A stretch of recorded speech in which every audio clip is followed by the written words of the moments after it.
Now we get to our sixth and final one of the JAttitudes, the JAttitudes, the most important attitudes to carry through life, also known as the six constant mitzvos. As I've said almost at every one of the classes, this series has been comprised of the contents of a loosely based on, often sometimes more loosely based on, sometimes more strictly based on, the contents of a wonderful book called The Six Constant Mitzvahs, based on the classes of Rabbi Berkowitz. I recommend you buy it and read it many, many times. It's a wonderful, wonderful piece. And now we are at the sixth of the constant mitzvahs. Now, we spoke before, the six constant mitzvahs are not six things you have to be thinking about all the time. That would be very, very hard to do unless you're a superhuman, which most of you are, but it's really about six attitudes towards life that you carry with you on a regular basis. And now we're up to the last one. We usually do a review of the previous ones. We're not going to do it right now because we're going to get to that in a moment. The sixth and final of the six constant attitudes is Shelo lasor achar machsheves halev uriyas hainayim. Not to stray after the thoughts of the heart and the sights of the eyes. That is the final one. Okay, where does that come from? We read about it in Shema every single day. V'lo sasuru acharei levavchem v'acharei einechem, and you shall not stray after your hearts and after your eyes. So that's where it is in terms of where it's located in the Torah. Now it seems a little bit strange, and we're going to ask a bunch of questions about it, and here we go. At a superficial glance, it seems like the Torah is saying that our eyes and heart are the bad guys, and saying, oh, don't follow the bad guys, right? Don't stray after your heart and your eyes. Are the heart and the eyes the bad guys? Is that what's going on? Number one, they seem to provide some pretty important functions. Obviously, if I were to take them out, life would not be as good as it is now, right? If I were to take out my heart and eyes altogether, say, not only am I not going to stray after them, I'm just going to remove them wholesale, life would get incredibly uncomfortable very, very, very quick. So that's the first thing. Secondly, we also see in a number of places the Torah calls upon us to use our heart and our eyes. The Torah says, "V'chol levavos doresh Hashem." Right? God wants all of our heart, and the Torah says in the book of Proverbs, it says, "Tana b'ni libcha li." God says, "My son, my child, give me your heart." Right? So I got to do something with my heart. I'm supposed to do something with it. In the Sanhedrin, the great sages that would rule the Jewish people and give their rulings down, they were called the Einei Ha'eda, the eyes of the people, indicating that eyes have a very important function. Okay, next.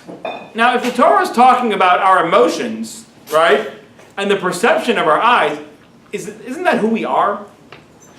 Aren't we made up of our emotions and our perceptions? And if we take that away, then what are we? Are we no longer us anymore? Is that what the Torah is saying? Don't be you? And most importantly, isn't this covered already? If you're saying it's just covering, don't do the bad things of your eyes and your heart, let's review what the six constant mitzvahs were, and let's see, does the Torah really need to give another commandment about this? So the first of the six constant mitzvahs was emunah b'Hashem, having faith that God created this world for a purpose, and having our actions reflect that. Doing that seems to kind of hold you back from a lot of things that your eyes and heart might lead you astray to. Lo yiyah, the second one, do not have any other gods. Do not attempt to achieve your success through means other than God, or do not try to attribute your success, or attempt to achieve success, or give power to your success to anything other than God. Third, yichud Hashem, recognizing that everything, the good, the bad, and the ugly, comes from God. So, if I know everything's coming from God, how likely am I to sort of stray after my heart and my eyes? The fourth was Ahavas Hashem, love Hashem. And if I love Hashem, I would not want to do anything that would put that into jeopardy. Fifth, Yiras Hashem, the awe and the fear of God, and recognizing that there are consequences to our actions, which we spoke about last week.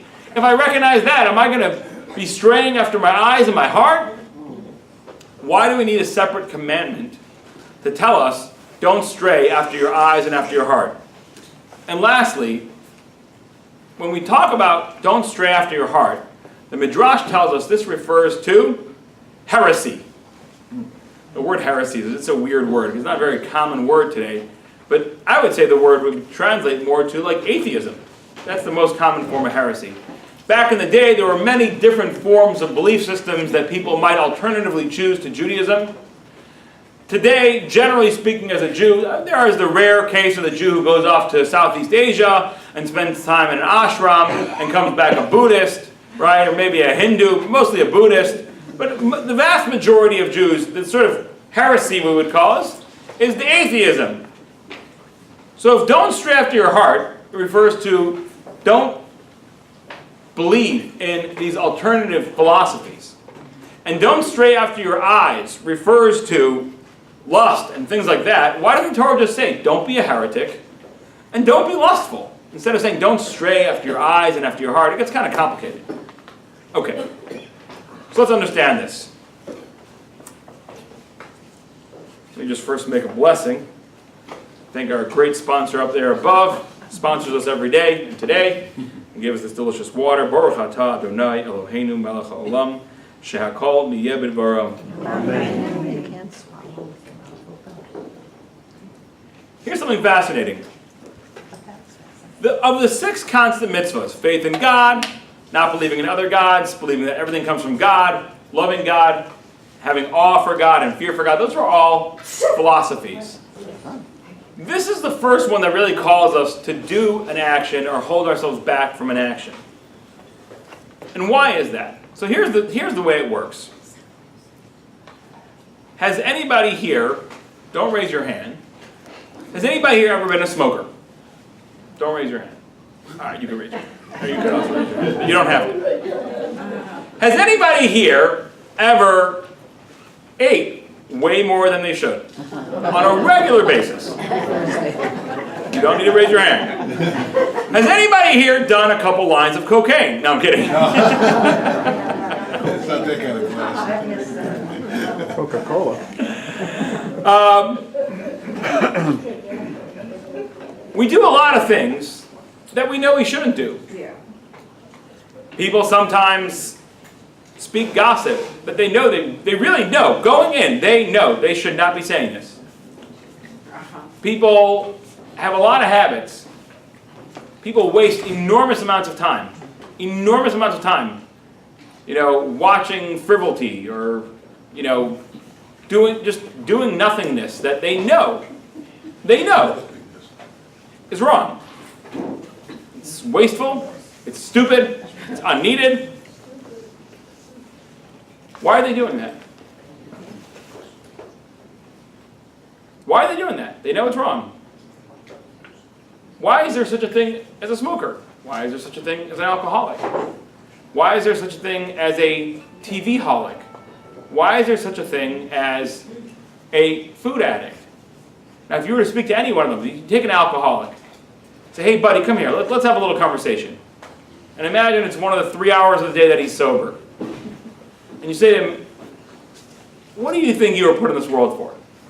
Do you think he's going to say, I was probably put in this world to get rip-roaring drunk by 9 a.m. every morning, remain that way as much of the day that I can, and then hopefully pass out sometime in the early evening? No. He will tell you, and he will go on and describe to you in great detail how horrific alcohol has been to him. Again, we're talking about someone who's doing it for a while already. Maybe if he's just new at it, he may not realize it. Maybe he's just a year in. Sometimes it takes a while until they start realizing this is really, really not working for me. But speak to a seasoned alcoholic, and I'll tell you, it's ruined my life, it's ruined my marriage, it's ruined my relationship with my kids. I've lost so many jobs. Now I'm sitting here working at a low-paying job. I used to be a manager at Deloitte. I used to be an attorney at Honigman. And now what am I? I'm working behind the counter at a very unbusy shoe store. What happened to me? My whole life fell apart. I've got no license. My driving license has been taken away from me multiple times. My wife divorced me. My kids won't talk to me. I'm sitting here. So you talk to me about alcoholism, he'll clearly tell you this is not working for me. And yet the crazy thing is that same guy, follow him home that night from the shoe store And he may stop off on the way at the drugstore and pick up a fifth of cheap garbage vodka and go home and drink the whole bottle. What's going on? No. The reason why we follow patterns in our lives, long-term patterns in our lives, that we know are not the best for us, is because we're not keeping our eye on the prize. We are not at all times focusing on what we know to be the truth in our life, but rather, the guy closes up the store, the manager comes in and says, all right, Bob, you're done for the day, and he's walking home, and instead of walking home, thinking to himself, as he's walking home, I got to get my life together again. I got to win back my children. I got to string together a job that I'll hold down for more than a year. Maybe I'll get more positive employment. Instead of thinking that, he's spending his whole time walking home, and of course he passes by CVS or Rite Aid. Again, that's always a shocker to me. When I moved to Detroit, you walk into the drugstore and you see walls of alcohol. It's the most bizarre thing in the world. You guys grew up with it probably, so you think it's normal, but it's absolutely not normal. Like, drugstores are supposed to have things that heal you, right? Not things that destroy you, but whatever. It just is bizarre for anyone who comes from out of Detroit. I'm sure there are other places also that sell alcohol, the drugstores, I'm sure, but to me, I came from New York, it was so bizarre, right? Anyway, so instead, he's walking home, knowing he's going to pass by the Rite Aid, and he's thinking, I shouldn't, I want it, oh man, I can't, no, I got it, you know what, oh, I got to do it, all right, man, all right, no, I don't want, no, I shouldn't, yeah, he's white-knuckling it the entire way. Finally, he's like, you know what, I'm just doing it, I don't care. And he walks to CVS, or the Rite Aid, buys himself a fifth of alcohol, goes home, drinks himself into a stupor. Because the place he wants to go, why is he doing that? He knows it doesn't work for him. Because the place he wants to go offers refuge. He'd rather not stay focused on his reality. He'd rather leave reality behind. Reality isn't great for him. Reality often isn't great for a lot of us. And we're looking for something. I want to get to a different place where I can be distracted. And whatever the price I got to pay for it, even if it's quite heavy, I'll often use it and get there.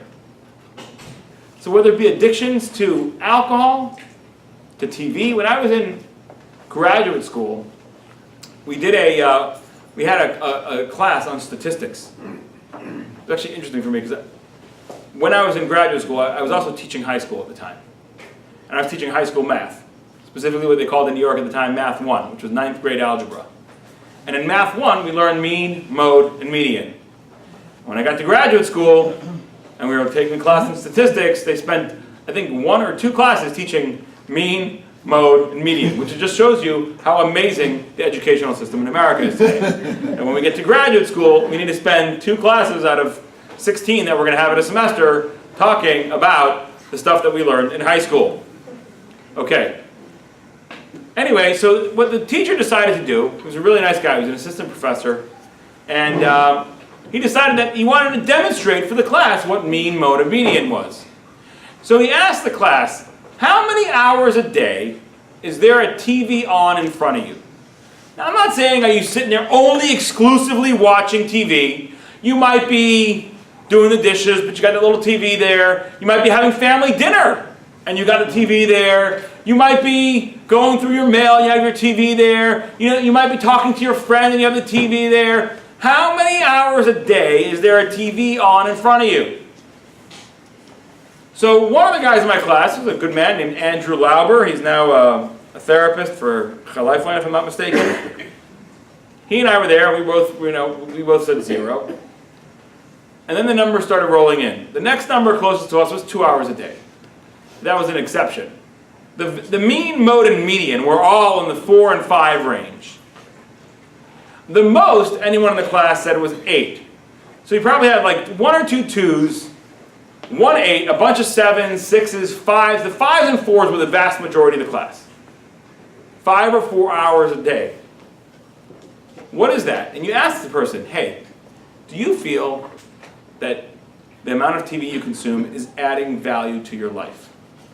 They would say no. They tell you 100%. Why are they doing it?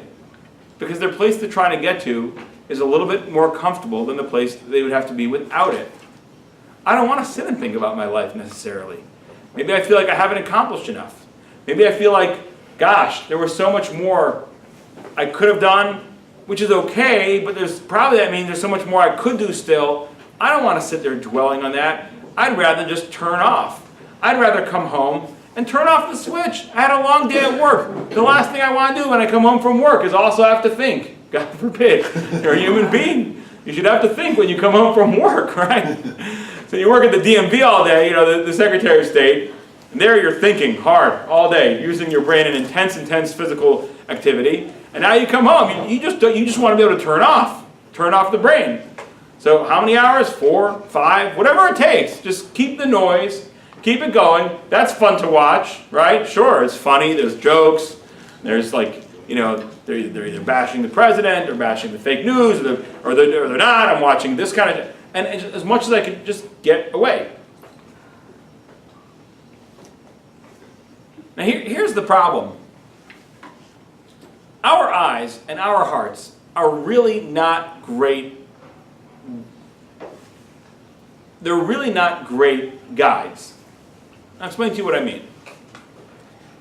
The heart is a seat of emotion. Watch the following scenario.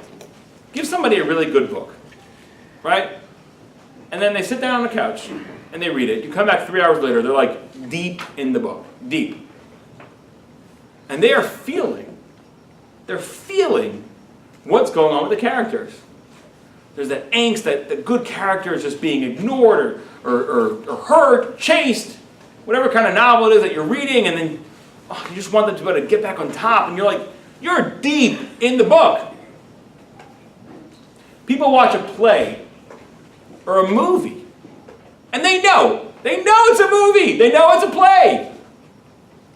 But yet, as the play goes on and on, suddenly they're literally crying tears. It's so emotional. Now you say, wait, turn off the screen for a second. You say, hold on a second. Excuse me. Are any of those people going through any of those emotions? Absolutely not. Absolutely not. No one's going through any emotion. There are a bunch of actors being paid, to play a role. But yet we start to cry. We literally feel emotions that are 100% not real. And we can feel anger. What is propaganda? Propaganda is using emotions and visual tools often to take an entire group of people and turn them into people who feel a certain way about any topic. The Nazis were masters of this, right? For years and years and years, every single day you open up the newspaper, anti-Jewish comics, anti-Jewish articles, until they turned. Again, the people still had to blame. We'll see what they had to blame. But they slowly turned the German people, the most civilized cultured people, into a band of stark, raving, mad, cruel, sadistic, murderous animals. Because they played with their emotions. It wasn't real at first. If you'd ask a very fine, genteel German, what do you think of this cartoon here? The Jew's got a nose coming down to his Talmud, and he's got his claws all over the world. Does that meet, Mr. Bornstein who lives next to you? They're like, nah, it's just a joke. But they played with our emotions. Think about the advertising industry. The advertising industry is a multi-billion dollar a year industry. What are they doing? What they're saying is, give us enough money and we can play with the emotions of enough people to force them to buy your product that they probably don't need, because if they needed it, they probably would have found it without this advertisement. We're being played like fools all the time, like suckers, because they know that human emotions are fickle.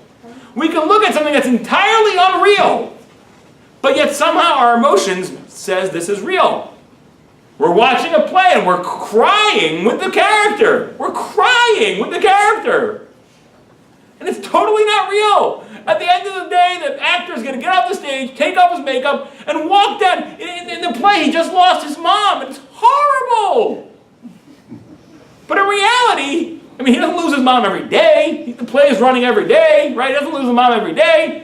He's going to take off his makeup and he's going to walk to CVS and get himself a pint of the fifth of alcohol and go home.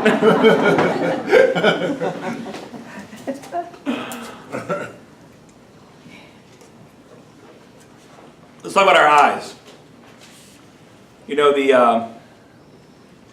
one of the things that therapists do, there's something called the Rorschach test, where they take these sort of ink blots and they'll ask kids or adults, what do you see? And everyone's seeing, I see a house. I see an angry person. You take a picture of child therapists will do this. It's actually an amazing experiment. Take a picture of a kid. Not a picture, a drawing or a picture, whatever it is, of a child walking with his mom. You say to the child, look at this picture. What type of child do you see? One kid will say, oh, I see a happy child. He's walking with his mom. Another person will say, oh, I see such a sad child. Right? Now, which one is it? Our eyes, even, are not really great at discerning reality. However, emotions and the perception of our eyes, those are the strongest forces in our world. You have your intellect and you have your emotion. Right? Now here's the difference between them. Intellect has a long view. It's got a really long view of what's ahead. Very rational. But unfortunately, weak. That is the reality of how intellect works. And then you have emotion. Emotion is incredibly powerful, but also incredibly in the moment. So, for example, you're in the middle of a healthy lifestyle choice. You've decided no more cake for me. And then you go to an event, and they just had to have your favorite, those 7-layer cakes, exactly. There you go. Let's play the fan favorites here. Here we go, all right?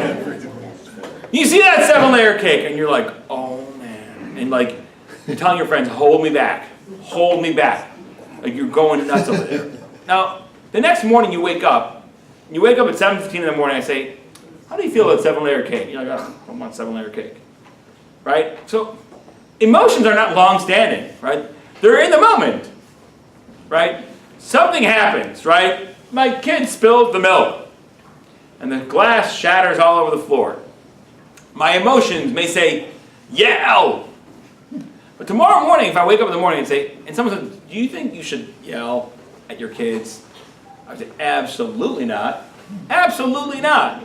Because emotions, they only work in the moment. That's all they work. So again, here you have two things, intellect and emotions. Intellect, very rational, very long-standing, with a large eye view, the wide eye lens. They see out into the future. They see the distance. They see what each choice is going to cause. But very weak. And then you have emotions. Emotions, very powerful, very powerful. I'm so angry right now. I'm so happy right now. Very powerful, but also very, very short-lived. So when the Torah says, Lo sasuru acharei levavchem v'acharei einechem, do not stray after your heart and after your perception of your eyes. And the Torah is telling us that what that means is to stay away from things that are going to distract us from what we already know from the 5 previous ones to be the right attitudes in life. How do we go about this? How do we go about this? Emotions are so strong.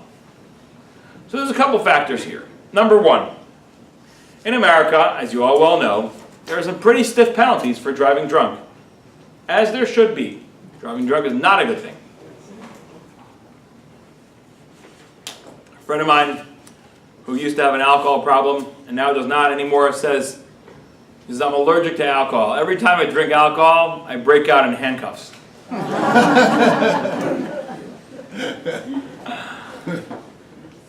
And here's the thing, you think about drunk driving. I don't think it's fair that they give drunk drivers these very stiff penalties. They throw them in jail.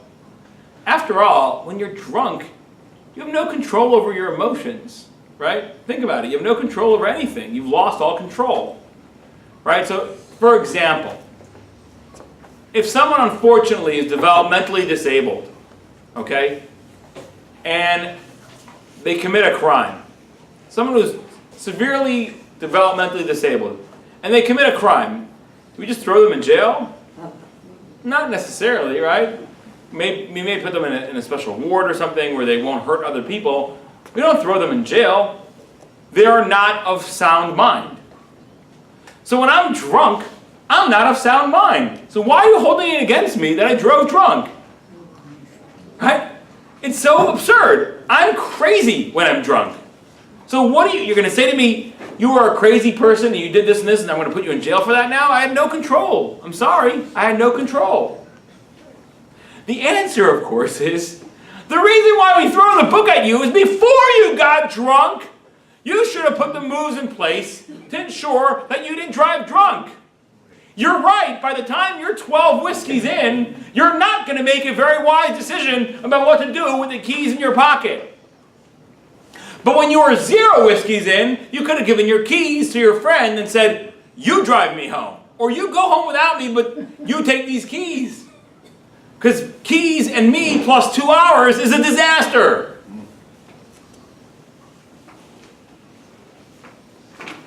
Emotions are very strong, which means we have to be very careful about where we put ourselves.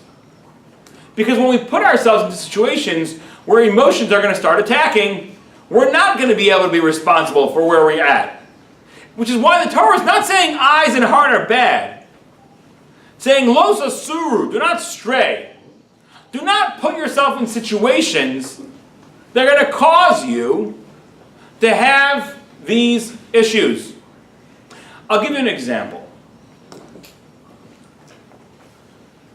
The Torah again says, do not stray after your heart and after your eyes. And the Torah says, when it comes to heart, it refers to heresy.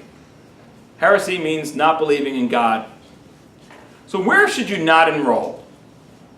You probably should not be going to take classes in modern philosophy at a local university. Because those classes are invariably, unless you know for sure, you've checked the syllabus and you know this professor is, they're going to be advocating almost always for some form of religion is a stupid crutch for the masses. We, the elite, who have the ability to attend universities, right, the great temples of mankind, we can know the real deal, right? Yes, the weak, the unwashed masses who clutch to their Bibles, that is the basic message you are going to get in those university classes. Now here's the problem. What do I want? 7-layer cake. No. What do I want? I'll tell you what I want at the end of the day, more than anything else. I want to do whatever I want. Don't you? Don't you want to do whatever you want? Don't you want to be free to do whatever you want? Now, of course, intellectually, again, with the long-term view, I know that doing whatever I want is not going to be good for me in the long term. But emotions are strong. I want to do whatever I want.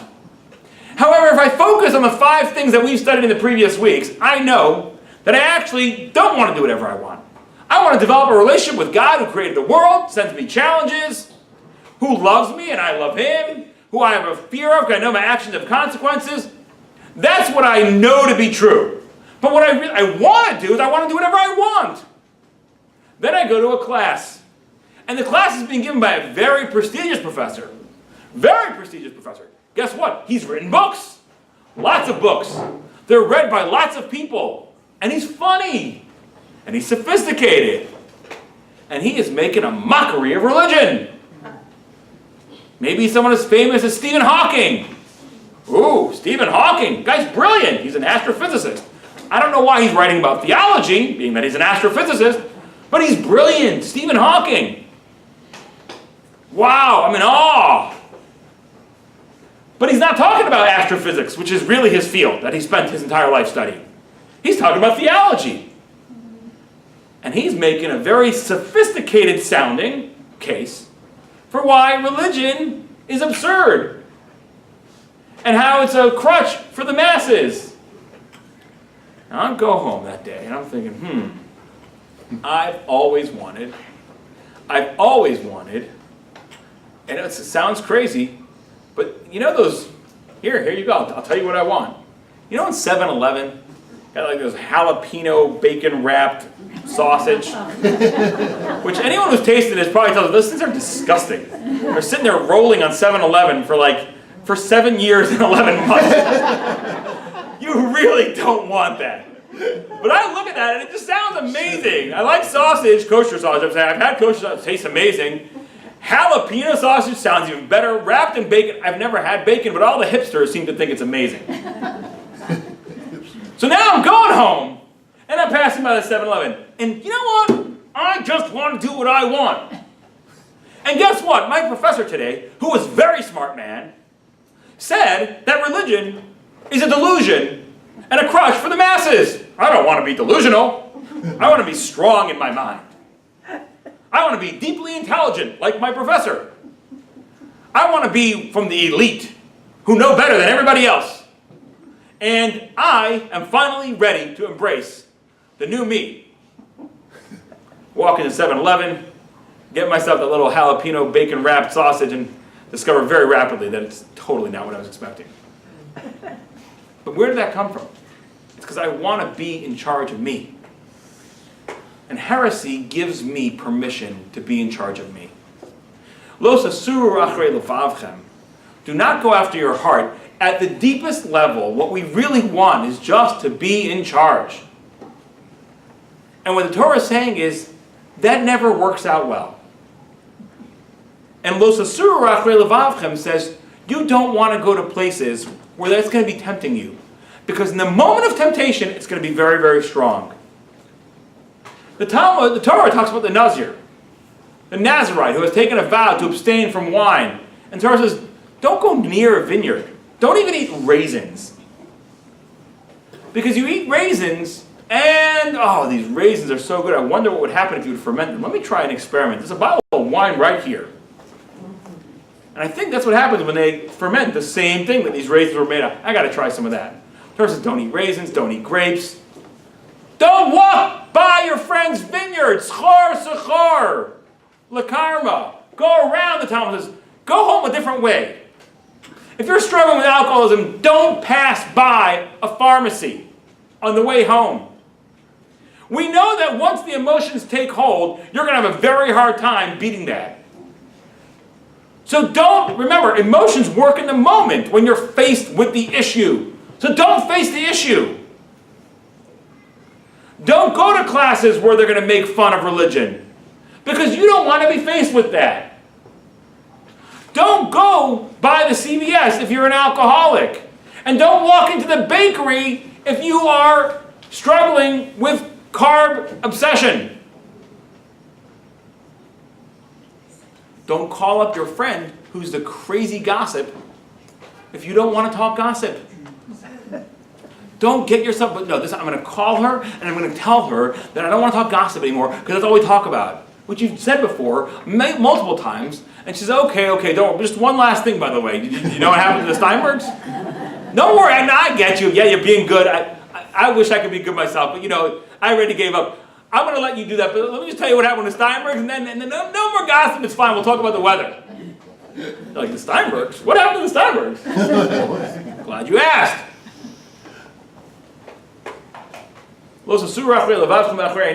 Your eyes. We live in a dangerous world. What is available to the eyes today, on so many levels, is almost unthinkable to people who would have lived in previous times. And obviously, yes, I'm talking about things that are 2 mouse clicks away. that we know there's just a world of chaos and insanity out there. But I'm talking about even things that you could just, on Facebook. What's so bad about Facebook? You're sitting there, you're looking at intimate moments in everyone's lives, their family moments. There's just a sick amount of oversharing, just breeding jealousy and discontent. And it's lies. And there are studies after study after study showing that the more time you are exposed to social media, the more depressed you are. Because all day long, all you're looking at is how everybody out there is having this magical life. And you're thinking, what's going on with me? Of course, you make sure to post that you're having a magical life, even though you're totally walking around feeling depressed because everyone's having a magical life and you're not. But then when they see your post, they're thinking, look at her. She's having a magical life and we're just depressed. It's a crazy world out there.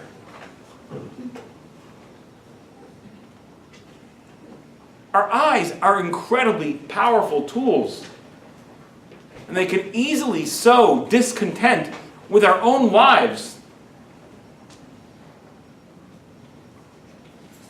And when it says, Lo sasuru achrei levavchem v'achrei einechem, don't think that you can walk into CVS as an alcoholic and not walk out with a fifth.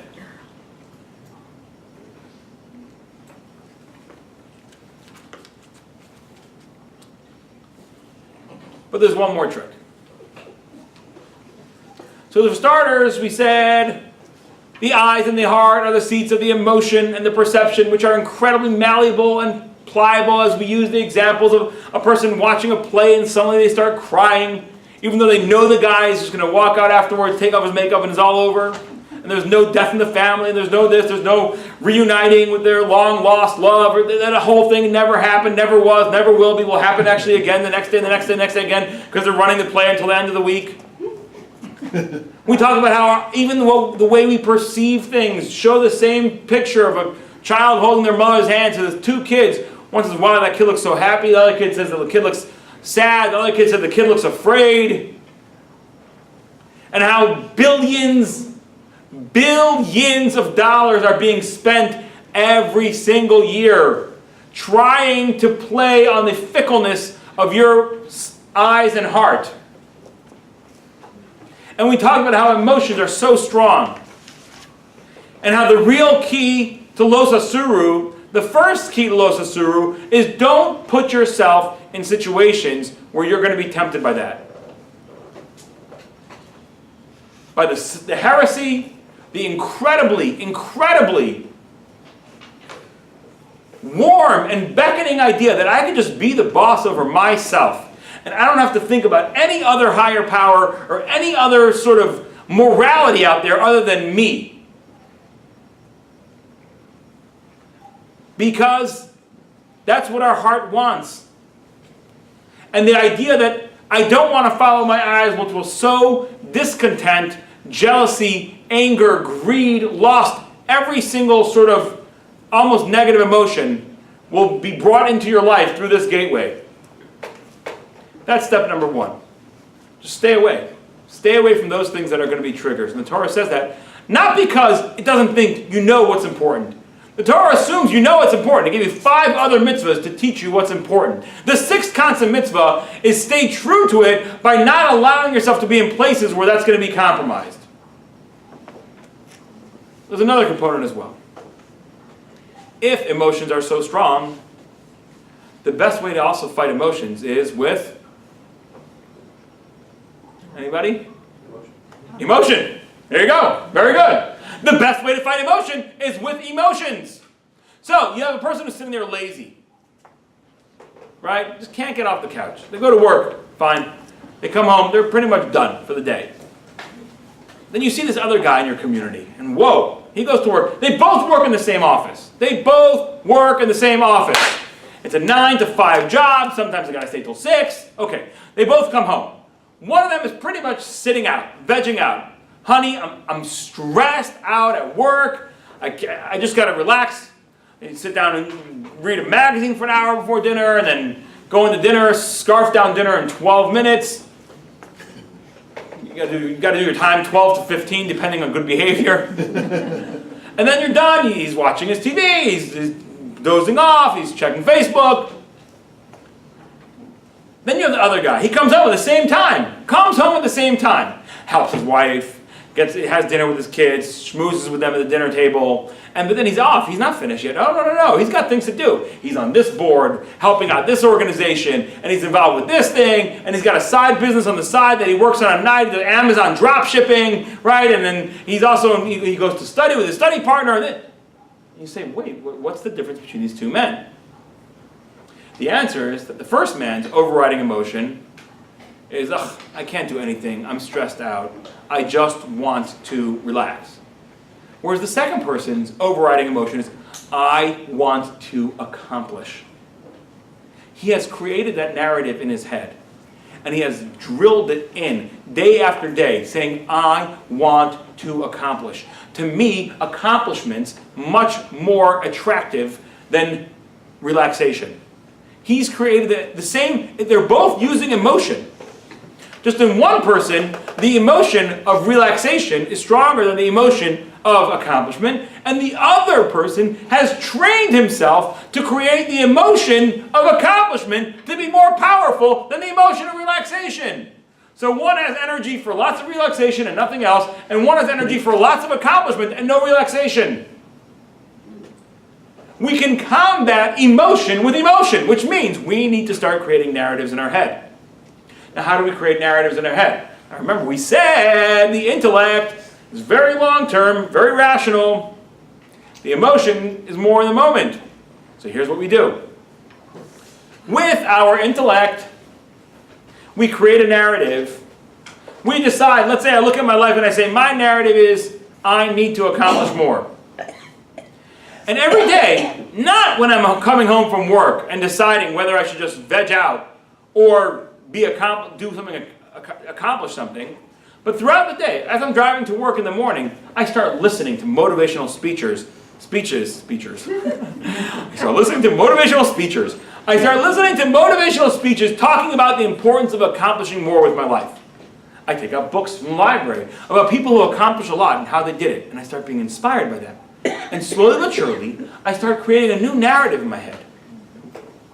The emotion that I am now hooked on is accomplishment, not relaxation. So there's two core components to the mitzvah of Los Asuru. Component number one is not being in the environment where I will be in trouble, because I know that emotions are strong, perception is strong, making sure to remove myself from the environment that I will face those challenges. And step number two is saying, how do I create a new emotion in me? And again, that's going to take a long time. The intellect has to chip away slowly build up power. The intellect is like a train, right? Like the emotion is like a Ferrari, right? The emotion is like a Ferrari. You go from nothing to 60 in 3.2 seconds, right? You were feeling nothing, you walked into a simcha hall, you were feeling nothing, and then you see the cake and, oh! Or you see that person who offended you last week and has been bothering you, and again, your emotions go nuts. And by the way, they also, it's like a supercar, it's like a Ferrari, they stop on a dime, right? Ferrari stops from 70 miles an hour to 0 and 142 feet. So you walk out of the simcha hall and it's all gone. I don't need the cake, I'm not angry at that person anymore, all gone. Our intellect is like a freight train with 300 cars. Do you know what it takes to get that freight train started? It sometimes has to be literally pulled out. They add extra cars on in the beginning, extra engines. I've actually seen, it's an amazing thing to watch, by the way. In Montana, for example, you go along the northern part of America, it's very empty land. Often that's where you have lots of railroads crossing. And you literally, I was on a whitewater rafting trip in some river in Montana. And there was a train that passed us that was literally 300 cars. We stopped counting after we got over 100. It was hundreds. It was crazy. And we're sitting there, we're rowing down the water, and this thing is clackety, clackety, clack, clackety, clack. It's just going clackety, clackety. And you're like, when is this thing going to be over? Nope, nope, nope, nope, nope. And it's steaming along. It's going 60 miles an hour. 60 miles an hour, 300 cars, the total weight of that train. Who knows what it is? And when they have to pull it out of the station, they have to hook up extra engines. And they got them pulling and pulling. It's like a tug of war. And this guy's pushing and pushing and pulling and pulling. And finally it starts to move ever so slowly. Of course, the first initial, just to get it to move from stop, you got to beat all the inertia. And then it's starting off very, very, very slow, and slowly picks up speed. These trains, when they need to stop, by the way, you have a train with 300 cars, there's something on the train tracks, there ain't no stopping. There's obviously absolutely no stopping. These trains take miles to stop. Miles to stop. Because once they got that energy going and they got the inertia flowing, they are just rolling. We can create new emotions, but it's like pulling a freight train out of the depot with 300 cars behind it. It takes an enormous amount of work. You want to be more accomplished in life? You can start working on it, but you're going to have to read up on it and listen to classes about it and go to it and talk to about your friends and speak to yourself. Say all the time in the mirror, I want to accomplish more. I want to do more in my life. I want to start volunteering for boards. I speak those words. Physically. I'm not saying like think it. I'm saying speak it. It makes it more real. You want to stop talking gossip. You got to go to classes. You got to make commitments. You got to start reading about it. You got to start talking about it all the time. But once that train gets out of the station and it starts pulling, there ain't no stopping it. The accomplishments just keep racking up mile by mile, hundreds and hundreds of cars. So, my dear friends, we are now at the conclusion of our series. Let's run through everything that we learned about the 6 attitudes that should be governing our life on a regular basis. Number 1, emunah b'Hashem. Having faith that there was a God who created this world, and for a purpose, and created me for a purpose, and still runs this world for a purpose. Number 2, lo yeh lecha Elohim acherim al panai. There are no other forces that will give me success. There are no other forces that can protect me or hurt me. Next, Yichud Hashem, the unity of God. Shema Yisrael, Hashem Elokeinu, Hashem Echad.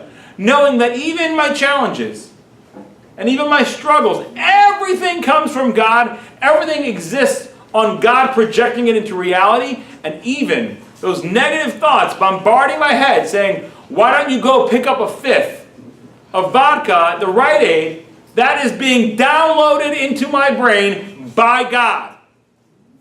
By God. That's what Yichud Hashem means. Remember we did that class? And everything comes from God. Even all those little nasty voices in my head. Hashem is sending them into my head to make me a stronger person. Next, Ahavas Hashem, loving God. Creating the emotional connection between you and your Creator based on the wonders that He has done for this world and the wonders that He has done for me. Yiras Hashem, recognizing that there are consequences to all of my actions. And we don't live in a world where it really doesn't make a difference what you do. At the end of the day, we're all going to be fairy dust. No, we're not. We're actually all going to continue living on for all of eternity. And what we do has a major, major effect on our lives and the lives of people around us. And of course, the last one, now that we know all the things we want to know, don't allow yourself to get distracted by your heart and your eyes. Those things so playable by the billions of dollars being spent by people who want to play with your heart and your eyes. And if we can do that and instead create stronger emotions for the positive things that we want in our lives, we will be heading down the track to incredible success and happiness forever and ever. Thank you and have a wonderful summer.